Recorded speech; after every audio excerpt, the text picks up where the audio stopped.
Next topic आता है हमारा नंबर सिस्टम टॉपिक, जो आपका कुछ पार्ट है उसके टॉपिक में सब टॉपिक आता है यूनिट डिजिट फाइंड करने का। अब यूनिट डिजिट वो दो क्वेश्चंस के बेस्ड पे पूछते हैं। First is unit digit of multiplication of numbers and second पूछते हैं ये वाला unit digit of numbers in the form of exponents. अब ये जो क्वेश्चन है मल्टीप्लिकेशन वाला, इसमें आपको नंबर दिए होंगे, सिर्फ आपने ये बताना है कि उसकी लास्ट डिजिट क्या आएगी। जैसे मान लो आपके पास नंबर आ गया 76 मल्टीप्लाई 88 मल्टीप्लाई 59 मल्टीप्लाई 62, मान लो ये आ गया। आपने इसकी यूनिट प्लेस फाइंड करनी है, तो आप क्या करोगे, सिर्फ यूनिट यूनिट वाले उठाओगे। यूनिट मीन्स सिर्फ आपने वंस प्लेस उठानी है।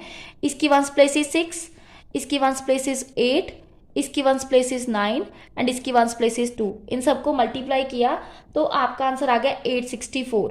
अब इसकी वंस प्लेस क्या है 4, तो इसका मतलब आपका आंसर आ जाएगा 4। मतलब यूनिट डिजिट क्या आ जाएगी इस नंबर की 4।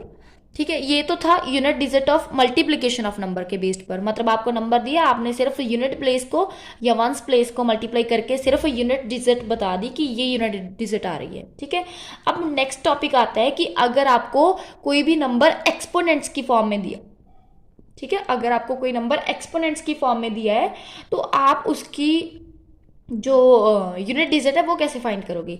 अब अगर मान लो यूनिट डिजिट ऑफ नंबर जो भी है वो 2 की पावर 4n है, या यूनिट डिजिट ऑफ 4 की पावर 4n है, या फिर यूनिट डिजिट ऑफ 8 की पावर 4n है, तो इन सब का जब भी 2 की पावर 4n में आए, जब भी 4 की पावर 4n में आए, जब भी 8 की पावर 4n में आए, तो आपका आंसर आएगा 6। जैसे मान लो मैं यहाँ पे n की वैल्यू 1 फिल करती हूँ, तो आपका आंसर आ गया 2 की पावर 4, मतलब 4 मल्टीप्लाई 1 दैट इज 2 की पावर 4। 2 की पावर 4 क्या होता है 16, तो यहाँ पे आपका यूनिट डिजिट क्या आ गया 16। अब ऐसे ही हम 4 का देखते हैं। जब आपने 4 की पावर 4 मल्टीप्लाई 1 किया तो 4 आ गया, 4 की पावर 4।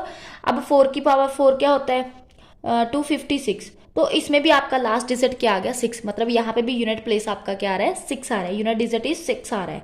देन आता है आगे 8।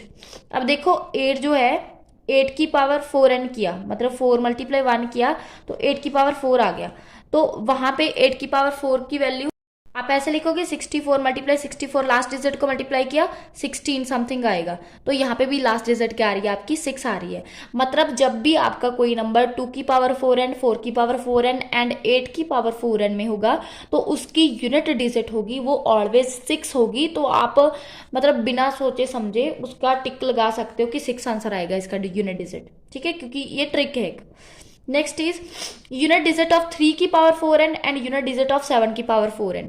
वो क्या होती है, यूनिट डिजिट ऑफ 3 की पावर 4n एंड 7 की पावर 4n वो होती है आपकी 1। अब सॉल्व करके बताती हूँ। जैसे 3 की पावर 4 मल्टीप्लाई 1 ले लिया हमने, वो आ गया 3 की पावर 4। 3 की पावर 4 क्या होता है 81। अब लास्ट डिजिट क्या आ रही है इसकी 1। ठीक है, अब जैसे 7 की पावर 4 देख लो, 4 मल्टीप्लाई 1 किया 7 की पावर 4। 7 की पावर 4 क्या होता है 49, 49 जार नाम ना 99, जैसे ये बन जाएगा 49 49। हमने तो लास्ट डिजिट देखनी है, तो यहाँ पे आ गया 81, लास्ट डिजिट क्या आ रही है 1। मतलब इस केस में भी लास्ट डिजिट आपकी क्या आ रही है 1। Next is unit digit of 5 की पावर n। 5 की पावर n चाहे जितनी मर्जी हो उसका यूनिट डिजिट ऑलवेज 1 रहेगा, 5 रहेगा। जैसे मान लो तुम 5 की पावर 1 लेते हो तो 5 ही आता है, 5 की पावर 2 लेते हो वो होता है 25, उसकी भी यूनिट प्लेस यूनिट डिजिट क्या आती है 25। देन 5 की पावर 3 देखोगे 125, उसकी भी यूनिट डिजिट 5 आती है। ऐसे ही आप 5 की पावर 4 5 6 जो मर्जी ले लो, सबकी लास्ट डिजिट जो है वो 5 ही आएगी। तो यूनिट डिजिट ऑफ 5 की पावर n जो है वो ऑलवेज 5 ही आएगी। ठीक है, अब आगे आता है यूनिट डिजिट ऑफ 6 की पावर n। अब 6 की पावर n की भी यूनिट डिजिट ऑलवेज 6 ही आती है। वो कैसे, देखो 6 की पावर 1 तो 6 होते ही है, 6 की पावर 2 इज 36, तो यहाँ पे भी यूनिट प्लेस आपकी 6 आ गई। 6 की पावर 3 किया 216, उसकी भी यूनिट प्लेस क्या आ गई 6 आ गई। तो यूनिट डिजिट ऑफ 6 की पावर n भी ऑलवेज 6 ही होगी। Next is unit digit of 11 की पावर n। 11 की पावर 1 की डिजिट ऑलवेज 1 होगी। वो क्यों, जब देखो 11 की पावर 2 करते हो दैट इज 121, तो यूनिट डिजिट जो है वो आपकी आ गई 121। अब 11 की पावर 3 करोगे तो वो आता है 1331, तो यहाँ पे भी आपकी यूनिट डिजिट जो है वो क्या आएगी, 1 आएगी। तो जब भी क्वेश्चन आपका 11 की पावर n में आता है तो आपकी जो यूनिट डिजिट है वो ऑलवेज 1 आएगी। Next is unit digit of 9 की पावर n। अब इसमें दो केस बनते हैं। अगर आप 9 की पावर 1 फिल करते हो तो आपका आंसर आ गया 9। अगर आप 9 की पावर 2 फिल करते हो तो आ गया 1, 81। मतलब यहाँ पे आ गई आपकी यूनिट प्लेस 1। मतलब यहाँ पे आंसर आ रहा है 1 एंड 9 यूनिट डिजिट।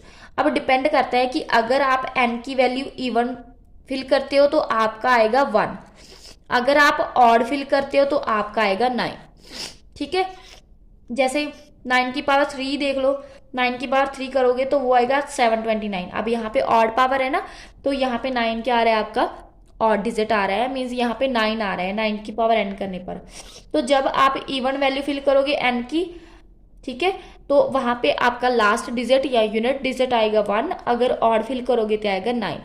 ऐसे ही यूनिट डिजिट ऑफ 4,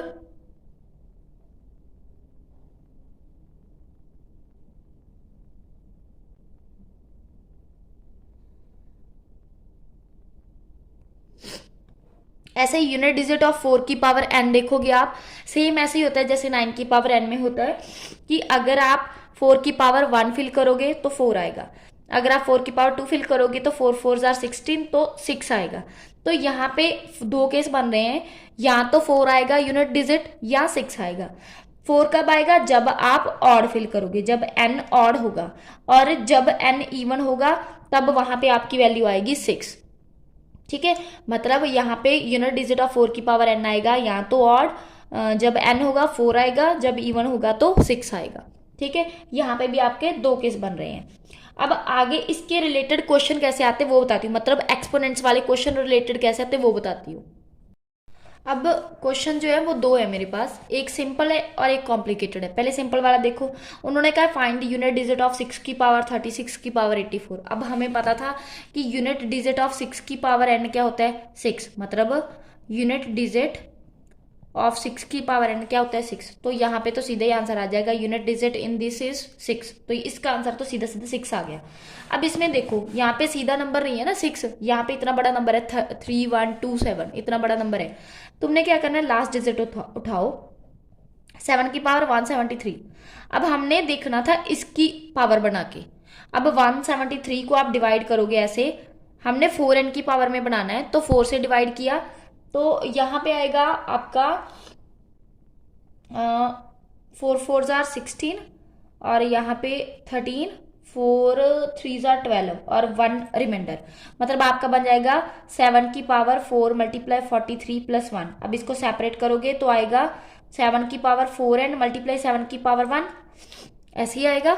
अब 7 की पावर 4n हमने किया था, वो क्या होता है, उसकी लास्ट डिजिट क्या होती है 1, एंड 7 की पावर 1 तो ऑलरेडी है। तो ये जो नंबर है आपका, इसकी यूनिट डिजिट क्या आएगी, 7 आएगी, 1 नहीं आएगी, ऑलवेज 1 नहीं आएगी। पूरी चीज को सॉल्व करके देखना पड़ेगा। अब देखो 7 की पावर 4n वाला तो आ गया 1, अब 7 की पावर 1 भी तो पड़ा था साथ में, तो यहाँ पे यूनिट डिजिट आपकी आ जाएगी 7, 1 नहीं आएगी। कंफ्यूज नहीं होना है। इसके साथ ही हमारा यूनिट डिजिट वाला टॉपिक जो है वो पूरा कंप्लीट हो गया। ठीक है, अगर किसी को कोई क्वेश्चंस में डाउट हुआ तो आप क्वेश्चन लिख के भेज देना, मैं आपको सॉल्व करके दे दूंगी। Thank you so much.